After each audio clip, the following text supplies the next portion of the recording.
ನೆಲವೇ ಸುಕ್ಷೇತ್ರ, ಜಲವೇ ಪಾವನತೀರ್ಥ ಸ್ವರ್ವ ಶ್ರೀ ಗುರುವೇ ಕೃಪೆಯನ್ನು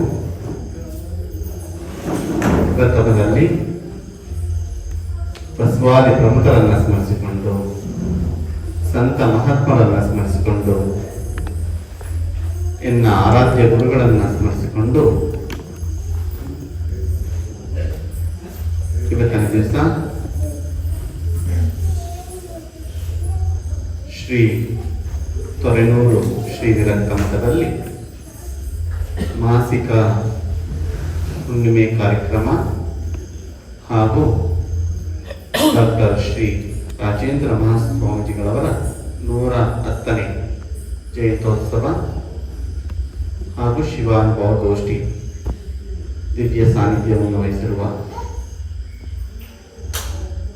ನಿರಂಜನ ಪ್ರಣವ ಸ್ವರೂಪಿ ಶ್ರೀ ಶ್ರೀ ಮಲ್ಲಯ್ಯ ಸ್ವಾಮೀಜಿಗಳವರಲ್ಲಿ ಶರಣಾರ್ಥಿಯನ್ನು ಸಲ್ಲಿಸಿ ಇವತ್ತಿನ ದಿವಸ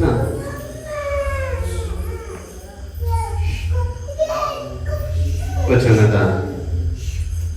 ನಿಮ್ಮೆಲ್ಲರಿಗೂ ವಚನ ಗೋಷ್ಠಿಯನ್ನು ಉನ್ನಬಡಿಸಿರುವ ವಚನ ಕುಮಾರಸ್ವಾಮಿ ಹಾಗೂ ಅವರ ಪತ್ನಿಯಾಗಿರುವ ರೂಪಾರವರಿಗೆ ಶರಣಾರ್ಥಿಯನ್ನು ಸಲ್ಲಿಸಿ, ಕೊಡಗು ಘಟಕದ ವೀರಶೈವ ಲಿಂಗಾಯತ ಮಹಾಸಭಾದ ಅಧ್ಯಕ್ಷರಾಗಿರುವ ಶಿವಪ್ಪ ಅವರಲ್ಲಿ ಶರಣಾರ್ಥಿಯನ್ನು ಸಲ್ಲಿಸಿ, ಹಾಗೆ ಮೈಸೂರಿನಿಂದ ಮತ್ತೊಬ್ಬ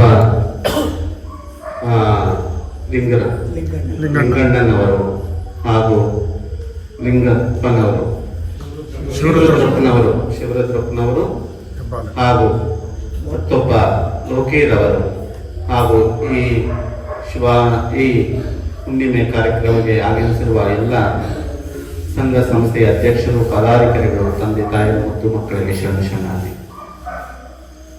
ಸಮಯ ಬಹಳ ಆಗಿರೋದ್ರಿಂದ ಜಾಸ್ತಿ ಮಾತಾಡದೆ 2-3 ನಿಮಿಷ ಕಾಲ ಮಾತಾಡ್ತೀನಿ. ಈ ಸುಂದರ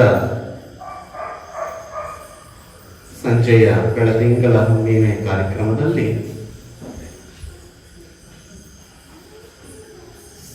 ಸಮುದ್ರವು, ಈ ಸುಂದರ ಸಂದರ್ಭದಲ್ಲಿ ಸಮುದ್ರವು ಸುಂದರವಾಗಿ ಕಾಣುತ್ತದೆ.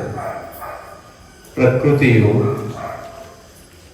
ಅದ್ಭುತವಾಗಿ ಕಾಣುತ್ತದೆ. ಹಾಗೆ ನಾವು ಈ ಸುಂದರ ನದಿಯನ್ನ ಆಲಿಸ್ತಾ ಎಷ್ಟು ನೀರಿನ ಶಬ್ದವು ಎಷ್ಟು ನಿಶ್ಶಬ್ದವಾಗಿ ಆನಂದ ನೀಡುತ್ತೋ, ಈ ಶಿವಾನುಭವ ಗೋಷ್ಠಿಯಲ್ಲೂ ಕೂತ್ಕೊಂಡಿದ್ರೆ ಅದೇ ರೀತಿ ಸ್ಪರ್ಶವಾಗುತ್ತೆ.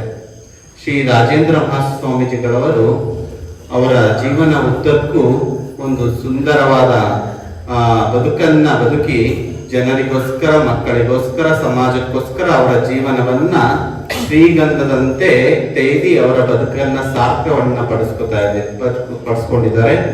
ನಾವೆಲ್ಲರೂ ಏನಕ್ಕೆ ಜಯಂತಿ ಮತ್ತೆ ಏನಕ್ಕೆ ಪುಣ್ಯಸ್ಮರಣೆಗಳನ್ನ ಆಚರಿಸ್ತೀವಿ ಅಂತ ಹೇಳಿದ್ರೆ, ಅವರ ಜೀವನವನ್ನ ಒಂದಷ್ಟು ಸ್ಮರಣೆ ಮಾಡಿದ್ರೆ ನಮ್ಮ ಜೀವನ ಸಾರ್ಥಕ ಪಡಿಸ್ಕೋಬಹುದು.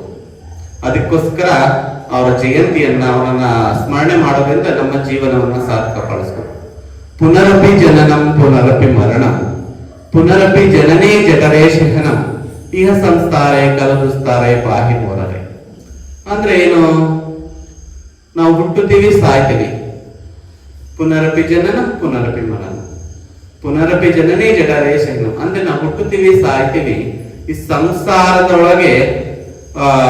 ಸಂಸಾರದ ಒಳಗೆ ಸಿಲುಕಿ ನಮ್ಮ ಆಚರಣೆಗಳನ್ನೇ ಮರ್ತ್ಕೊಂಡು ಹೋಗ್ತಾ ಇರ್ತೀವಿ. ಯಾವ ತರ ಬದುಕಬೇಕು ಅನ್ನೋದನ್ನ ಮರ್ತ್ಕೊಂಡು ಹೋದ್ರೆ ನಮ್ಮ ಜೀವನವನ್ನ ಸಾರ್ಥಕ ಪಡಿಸ್ಕೊಳ್ಳೋಕೆ ಸಾಧ್ಯವಿಲ್ಲ. ಅದಕ್ಕೆ ನಮ್ಮ ಜೀವನವನ್ನ ಸಾರ್ಥಕ ಪಡಿಸ್ಕೋಬೇಕು ಅಂತ ಏನಂದ್ರೆ, ಇವತ್ತಿನ ದಿವಸ ಶ್ರೀ ಮಠದಲ್ಲಿ ಮಾಸಿಕ ಪ್ರತಿ ತಿಂಗಳು ಹುಣ್ಣಿಮೆಯಲ್ಲಿ ಒಂದಷ್ಟು ಶಿವಾನುಭವ ಗೋಷ್ಠಿಯಲ್ಲಿ ನೀವೆಲ್ಲರೂ ಪಾಲ್ಗೊಂಡಿದ್ದೀರಾ ಅಲ್ವಾ? ಅದಕ್ಕೋಸ್ಕರ ನಿಮ್ಮ ಜೀವನ ಸಾರ್ಥಕ ಪಡಿಸ್ಕೋಬಹುದು. ಇಂಥ ಕಾರ್ಯಕ್ರಮದಲ್ಲಿ ಭಾಗವಹಿಸೋದ್ರಿಂದ ನಮ್ಮ ಜೀವನ ಸಾರ್ಥಕವನ್ನ ಪಡಿಸ್ಕೋಬಹುದು.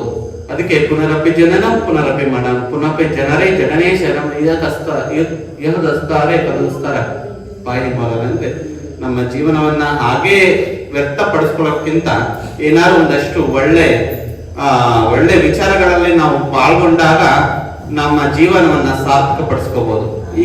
ಇಂದಿನ ದಿನದಲ್ಲಿ ನಾವು ಮಕ್ಕಳಿಗೆ ಸಂಸ್ಕಾರವನ್ನ ಕಲಿಸ್ಕೊಡೋದು ಬಹಳ ಮುಖ್ಯವಾಗಿದೆ.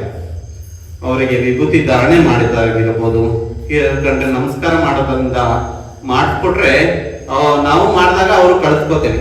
ನೀವೆಲ್ಲರೂ ಶ್ರೀಮಠಕ್ಕೆ ಬಂದ ತಕ್ಷಣ ಒಂದಷ್ಟು ಭಸ್ಮ ಧಾರಣವನ್ನ ಮಾಡ್ಕೊಂಡ್ರೆ ನೀವೆಲ್ಲರೂ ನೋಡೋಕೆ ಎಷ್ಟು ಚೆನ್ನಾಗಿ ಕಾಣ್ತಿರಲ್ಲ. ಹಾಗೆ ರೀತಿ ನಾವು ನಮ್ಮ ಮಕ್ಕಳಿಗೆ ನಮ್ಮ ಸಂಸ್ಕಾರವನ್ನ ಕಳಿಸ್ಕೊಟ್ರೆ ಅವರು ಮುಂದಿನ ಒಳ್ಳೆ ಪ್ರಜೆಗಳಲ್ಲಾಗಿ ಒಳ್ಳೆ ಸಂಸ್ಕಾರಯುಕ್ತರನ್ನಾಗಿ ನಾವು ನಮ್ಮ ಮಕ್ಕಳನ್ನ ಕಾಣ್ಬೋದು. ನಾವೇ ಟಿವಿ ನೋಡ್ತಾ ಮೊಬೈಲ್ ನೋಡ್ತಾ ಏನೋ ಒಂದು ಹೇಳ್ಕೊಟ್ರೆ ನಮ್ಮ ಮಕ್ಕಳು ಹೇಗೆ ಬೆಳವಣಿಗೆ ಆಗ್ತಾರೆ ಹೇಳಿ. ಅದಕ್ಕೆ ಇವತ್ತಿನ ದಿವಸ ಶ್ರೀಮಠದಲ್ಲಿ ಮಾಸಿಕ ಹುಣ್ಣಿಮೆ ಕಾರ್ಯಕ್ರಮವನ್ನು ಆಚರಿಸ್ಕೊತಾ ಇದೀವಿ. ಒಂದು ಕವಿ ಬರಿತಾನೆ, ಎ घर में ಡೈನಿಂಗ್ ಸೆಟ್ ಹೇ, ಎ घर में ಟೇಬಲ್ ಸೆಟ್ ಹೇ, ಫಿರ್ ಬಿ ಮೈಂಡ್ ಅಪ್ಸೆಟ್ ಹೇ. ಅಂದ್ರೆ ನಮ್ಮ ಮನೆಯಲ್ಲಿ ಎಲ್ಲವೂ ಇದೆ. ಡೈನಿಂಗ್ ಸೆಟ್ ಇದೆ, ಟಿವಿ ಸೆಟ್ ಇದೆ, ಎಲ್ಲ ಒಡವೆಗಳಿದಾವೆ, ಎಲ್ಲ ಪ್ರತಿಯೊಂದು ಇದಾವೆ. ಆದ್ರೆ ಮೈಂಡ್ ಅಪ್ಸೆಟ್ ಆಗಿದೆ. ಏನಕ್ಕೆ ನಾವೆಲ್ಲರೂ ಟಿವಿ ಮುಂದೆ ಧಾರಾವಾಹಿ ಕೂತ್ಕೊಂಡು ನೋಡ್ರೆ ನಮ್ ಜೀವನ ಸಾರ್ಥಕ ಆಗುತ್ತಲ್ವಾ? ಆಗುತ್ತಾ ಹೇಳಿ? ಆಗ್ಬೇಕಂದ್ರೆ ಏನ್ ಮಾಡ್ಬೇಕು? ಇಂಥ ಶ್ರೀಮಠಕ್ಕೆ ಬಂದು ನಮ್ಮ ಜೀವನವನ್ನ ಇಂಥ ಪೂಜ್ಯರನ್ನ ನೆನ್ಕೊಂಡು ಅವರ ಸ್ಮರಣೆ ಮಾಡ್ಕೊಂಡು ಒಂದಷ್ಟು ಅವರ ಹಿತನುಡಿಗಳನ್ನ ಕೇಳಿದ್ರೆ ಅವರು ದಂಪತಿಗಳು ಎಷ್ಟು ಚೆನ್ನಾಗಿ ಎಲ್ಲ ವಿವರಣೆಗಳು ಹೇಳಿದ್ದಾರೆ. ಅವರ ರಾಜೇಂದ್ರ ಶ್ರೀಗಳದ್ದಾಗಿರ್ಬೋದು, ವಚನಕಾರದಾಗಿರ್ಬೋದು, ಅವ್ರದೆಲ್ಲ ನಾವು ಒಂದಷ್ಟು 100% ಆದ್ರೆ ಅದರಲ್ಲ ಸ್ವಲ್ಪ ಪರ್ಸೆಂಟ್ ಆದ್ರೂ ನಮ್ಮ ಜೀವನವನ್ನ ಸಾರ್ಥಕಪಡಿಸ್ಕೊಳಕ್ಕೆ ಸಾಧ್ಯವಾಗುತ್ತೆ ಅಂತ ಹೇಳಿ, ನಿಮ್ಮೆಲ್ಲರಿಗೂ ಆ ಗುರುವಿನ ಕೃಪೆ ಇರಲಿ ಅಂತ ಹೇಳಿ ಜಾಸ್ತಿ ಮಾತಾಡಿದೆ. ನಿಮ್ಮೆಲ್ಲರಿಗೂ ಆ ಗುರುವಿನ